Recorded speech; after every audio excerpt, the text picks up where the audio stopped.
जब एक नौजवान छात्र की जान चली जाती है तो सवाल तो उठते ही हैं।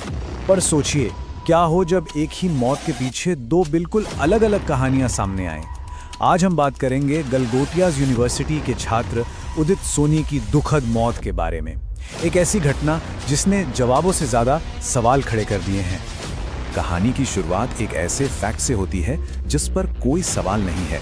गलगोटियाज यूनिवर्सिटी में सेकेंड ईयर के स्टूडेंट उदित सोनी की अपने हॉस्टल की चौथी मंजिल से गिरने की वजह से मौत हो गई। लेकिन जैसा कि अक्सर होता है, सच इतना सीधा नहीं होता।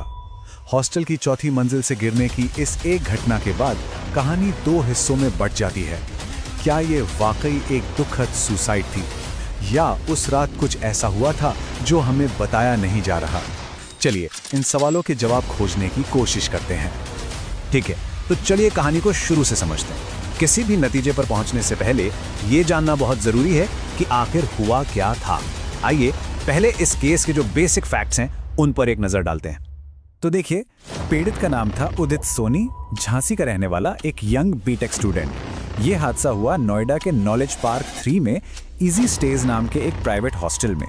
एक शुक्रवार की रात को उदित चौथी मंजिल से नीचे गिर गया और जब तक उसे हॉस्पिटल ले जाया गया तब तक बहुत देर हो चुकी थी। तो पहली कहानी क्या है? आइए उस वर्जन को देखते हैं जो पुलिस और हॉस्टल मैनेजमेंट की तरफ से सामने आया है। उनके हिसाब से उस रात की घटनाएं आखिर घटी कैसे थीं। ऑफिशियल कहानी के मुताबिक सब कुछ शुरू हुआ देर रात को। हुआ ये कि उदित और उसके कुछ दोस्त कथित तौर पर शराब पीकर हॉस्टल लौटे थे। इसी बात पर हॉस्टल मैनेजमेंट के साथ उनकी कहासुनी हो गई और उन्हें नियम तोड़ने के लिए डांटा गया। बात यहीं नहीं रुकी। मैनेजमेंट ने इस पूरी घटना का एक वीडियो बनाया और उसे उदित के पिता को भेज दिया। इसके बाद पिता और बेटे के बीच फोन पर बात हुई जिसमें उदित को डांट पड़ी।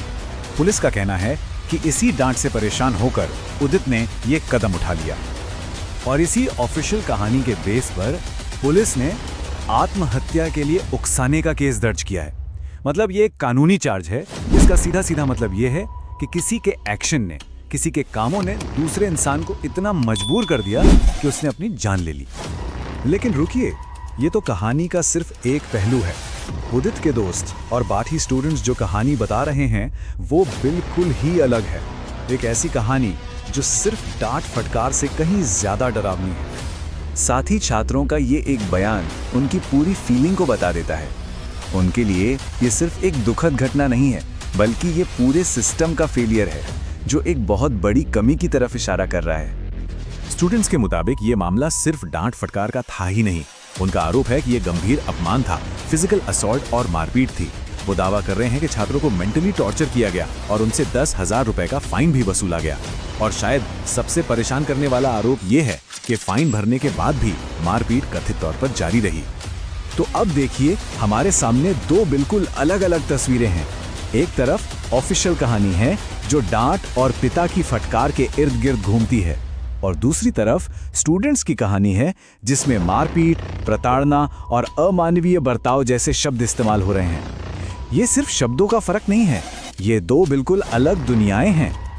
अब जाहिर है, इस घटना के बाद स्टूडेंट कम्युनिटी चुप नहीं बैठी। उन्होंने उदित के लिए इंसाफ की मांग करते हुए अपनी आवाज उठाई और इस आवाज का असर हुआ भी। पुलिस ने एक्शन लेते हुए 2 लोगों को हिरासत में ले लिया। स्टूडेंट्स का जो रिएक्शन था वो काफी तेज और ऑर्गेनाइज्ड था।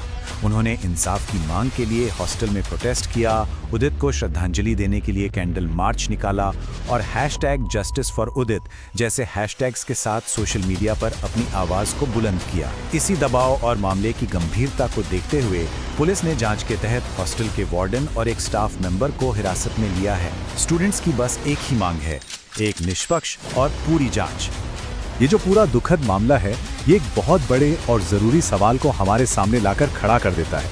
एक ऐसा सवाल जो हर एजुकेशनल इंस्टीट्यूट और हॉस्टल से जुड़ा हुआ है। और यहीं पर आकर ये मामला एक बड़े सवाल पर रुक जाता है। देखिए, डिसिप्लिन और हैरासमेंट के बीच एक बहुत ही बारीक लाइन होती है। ये घटना हमें ये सोचने पर मजबूर करती है कि आखिर वो लाइन है कहाँ। एक इंस्टीट्यूट को नियम लागू करने का हक कब तक है और किस पॉइंट पर आकर ये हक हैरासमेंट में बदल जाता है। और आखिर में ये हमें एक बहुत ही बुनियादी सवाल पर ले आता है। एक एजुकेशनल इंस्टीट्यूट की जिम्मेदारी आखिर खत्म कहाँ होती है? जब पेरेंट्स अपने बच्चों को कहीं दूर भेजते हैं तो वो सिर्फ पढ़ाई के लिए भरोसा नहीं करते, बल्कि उनकी सेफ्टी के लिए भी भरोसा करते हैं। उदित सोनी के मामले का सच चाहे जो भी हो, ये हमें याद दिलाता है कि इस भरोसे को बनाए रखने की जिम्मेदारी कितनी बड़ी है। एक ऐसा सवाल जिसका जवाब हम सबको मिलकर खोजना होगा।